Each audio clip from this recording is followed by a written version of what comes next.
Ya, Wahyu, saya masih bersama dua orang narasumber saya, yaitu anggota fraksi dari Demokrasi Indonesia Perjuangan, anggota Komisi 3, Bang Juni Magirsang, dan anggota fraksi Komisi 3 DPR RI, fraksi Partai Persatuan Pembangunan, Arsul Sani. Kita lanjutkan kembali dialog yang tadi sempat kita break. Saya ingin memperjelas lagi dan mempertegas Bapak-Bapak terkait dengan setelah nanti Pak Jokowi memberikan usulan Pak Komjen Pol Badrodin Haiti sebagai calon Kapolri yang baru, dan telah mengajukan calon Kapolri tersebut, apakah mekanisme nanti di Komisi 3 DPR, besok kita sudah reses di DPR, apakah masih bisa dilakukan fit and proper test-nya, Bang Junimer? Ya, tentang mekanisme itu kan tidak ada aturan. Apabila reses, maka kegiatan DPR menjadi berhenti. Ya, sepanjang itu untuk kepentingan rakyat, tidak ada kata lain. Ya, kita juga di DPR tidak bisa menutup diri dengan adanya reses. Kalau memang ada surat dari Presiden tentang pengangkatan pengajuan Kapolri yang baru, ya, dan meminta persetujuan pada DPR, tentu kita juga akan sikapi nanti surat tersebut di Komisi 3, ya, di Komisi 3. Tapi satu hal saya ulangi, ya. Kami sebelum melakukan tahapan itu nanti, ya, akan mempertanyakan, ya, kepada Presiden. Mudah-mudahan juga Presiden sudah memberikan surat kepada DPR, ya, tentang batalnya, ya, Komjen Budi Gunawan dilantik sebagai Kapolri. Walaupun dulu Presiden mengatakan menunda, ya, bukan membatalkan, tapi itu menjadi fakta sekarang ini yang tidak bisa dibantah, tetapi harus, ya, dijawab secara politik agar ini clear. Kalau secara hukum kan sudah clear, beliau sudah tidak menjadi tersangka. Saya kira itu saja. Berarti sama mekanisme ketika Pak Komjen Pol Budi Gunawan diajukan ke DPR, harus ada alasan dari Pak Jokowi mengapa memilih Komjen Pol Budi Gunawan ke DPR. Ya, saya kira kan begini, sebagaimana proses fit and proper test untuk Kapolri yang lalu, itu setiap pengajuan itu akan dilengkapi dengan berkas, ya, mulai dari profil dari yang bersangkutan, kemudian catatan mengenai track record dan lain sebagainya, ya, dan itu yang akan menjadi bahan dasar bagi Komisi 3, karena tentu yang akan ditugaskan oleh pimpinan DPR untuk memfollow up surat pengajuan dari Presiden itu adalah Komisi 3, di dalam menggali lebih jauh, ya, banyak hal, ya, tentunya yang bisa digali mengenai Komjen Badrodin Haiti ini sebagai calon yang diajukan oleh Presiden. Itu tadi. Oke. Pertanyaan saya sebelum melangkah kita ke KPK, penyelamatan KPK, terkait profil Pak Komjen Pol Badrodin Haiti dari kacamata Komisi 3, bagaimana, apakah sudah layak atau melihat track record dari Pak Komjen Pol Badrodin Haiti selama ini? Ya, kalau saya sih ditanya mengenai itu, ya, bagi saya apabila di dalam profesi kepolisian, ya, TNI, kalau seseorang sudah mencapai bintang, tentu dia layak menjadi pemimpin. Sederhana kalau saya, ya, tergantung nanti bagaimana kita bisa mengkritisi, ya, mengkritisi sang calon, ya, sang calon melalui rekam jejak yang mungkin saja kita akan melakukan investigasi tersendiri terhitung mulai hari ini tentang siapa Badrodin Haiti. Boleh-boleh saja, dan itu menjadi bahan nanti bagi kami sebagian untuk mempit and proper Pak Badrodin Haiti. Tapi dengan catatan sudah harus clear dulu, ya, tentang Pak Komjen Budi Gunawan. Ini artinya DPR apakah langsung menerima Pak Badrodin Haiti sebagai calon Kapolri yang baru atau bagaimana? Sudah sepakat dengan Pak Jokowi? Ya, saya kira begini, menerima dalam pengertian karena ada surat Presiden dan kemudian DPR punya kewajiban konstitusional untuk memberikan persetujuan atau tidak memberikan persetujuan, ya, dan mekanismenya itu melalui uji kelayakan dan kepatutan, ya, sebagaimana yang kita lakukan terhadap para calon Kapolri sebelumnya, ya, itulah yang akan kemudian kita lakukan. Artinya menerima untuk dilakukan proses uji kelayakan dan kepatutan. Hasil akhirnya apa? Ya, tentu nanti tergantung dari presentasi yang akan dilakukan oleh Pak Badrodin Haiti sendiri. Yang kedua tergantung juga dari bahan-bahan yang disampaikan kepada kita ya tentang profil beliau, track recordnya yang tadi disampaikan oleh Pak Yuni Margirsang, itu semua akan kita lihat. Tapi dari selama ini yang Bapak ketahui mungkin Pak Badrun Hayati mungkin layak menjadi Kapolri yang baru atau bagaimana? Ya, saya kan sudah mengatakan kalau beliau sudah bintang ya tentu layak menjadi pemimpin.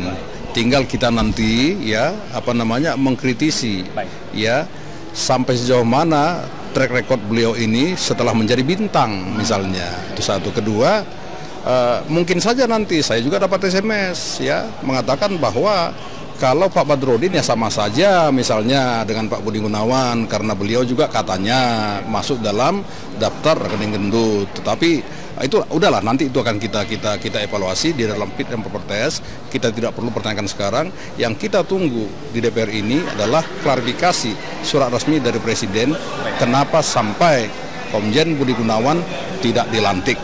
Baik, kita beralih ke penyelamatan Komisi Pemberantasan Korupsi nih Bapak-Bapak. Kan seperti yang telah disampaikan oleh Presiden Jokowi di Istana Merdeka tadi bahwa sudah ada dikeluarkan keputusan Presiden untuk menunjuk pelaksana tugas pengganti Pak Abram Samad, Pak Bambang Wijayanto dan Pak Busro Mukodas, 3 orang, Pak Taufikur Rahman Ruki, kemudian Profesor Dr. Indrianto Seno Aji dan Pak Johan Budi. Mekanismenya seperti apa nanti di DPR? Tentu kita apresiasi keputusan dari Presiden untuk menerbitkan Perpu ya, yang tentu terlebih dahulu beliau menerbitkan Kepres pemberhentian kedua tersangka ini ya, Pak Abram Samad dengan Pak Budi ke Pak Bambang ya, Bambang. Nah, kalaupun misalnya nanti yang 3 orang seperti Pak Taufik Ruki ya, Pak Taufik Ruki, Pak Indrianto Seno Aji dan Pak Johan Budi,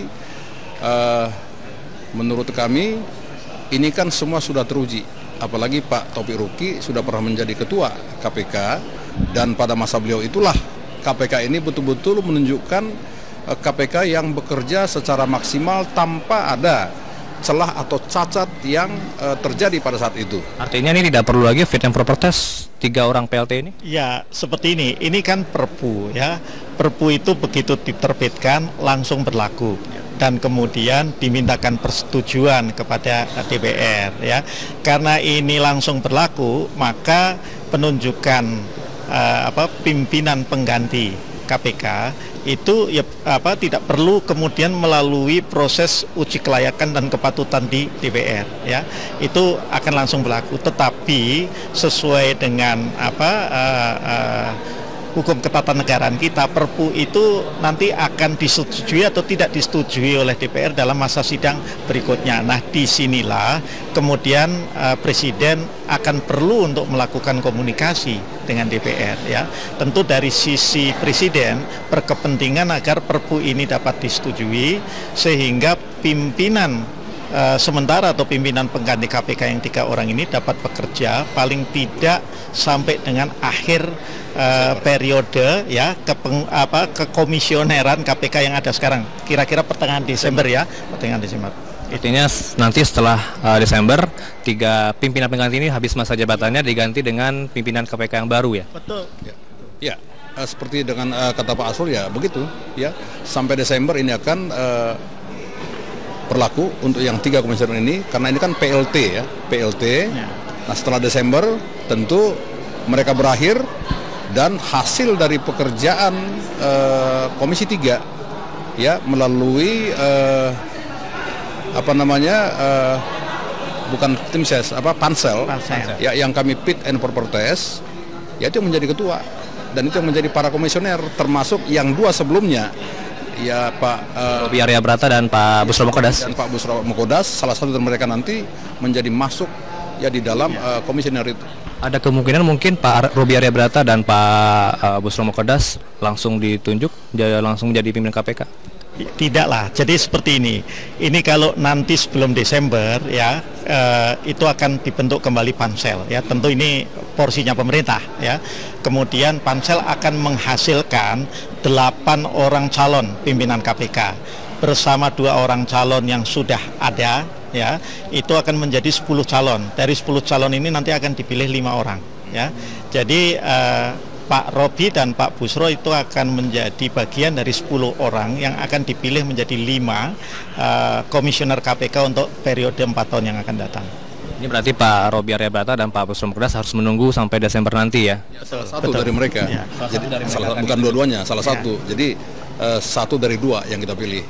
Ya kan, di luar dari yang 4 nanti. Ya, atau gitu. mungkin juga kan seperti ini, karena itu nanti yang akan dipilih itu 10 orang, ya, dan kemudian dari 10 orang itu dipilih 5, tidak tertutup kemungkinan yang 2 orang ini di antara 5 yang akan dipilih, tidak tertutup kemungkinan seperti itu, tapi itu kan nanti akan kita bicarakan, kita sepakati di Komisi 3 DPR. Gitu. Dari respon pimpinan DPR sendiri bagaimana sejauh ini sampai pukul 15.30 ini bagaimana terkait dengan KPK? Ya, belum ada komunikasi ya dengan pimpinan DPR. Ya, tadi kita paripurna dan ini setelah paripurna baru kita dapat berita. Ya, kita tunggu saja respon dari pimpinan. Terkait Polri bagaimana? Polri juga sampai sekarang belum ada tanggapan dari DPR sendiri. Belum ada tanggapan tentang itu. Kita tunggu saja lah.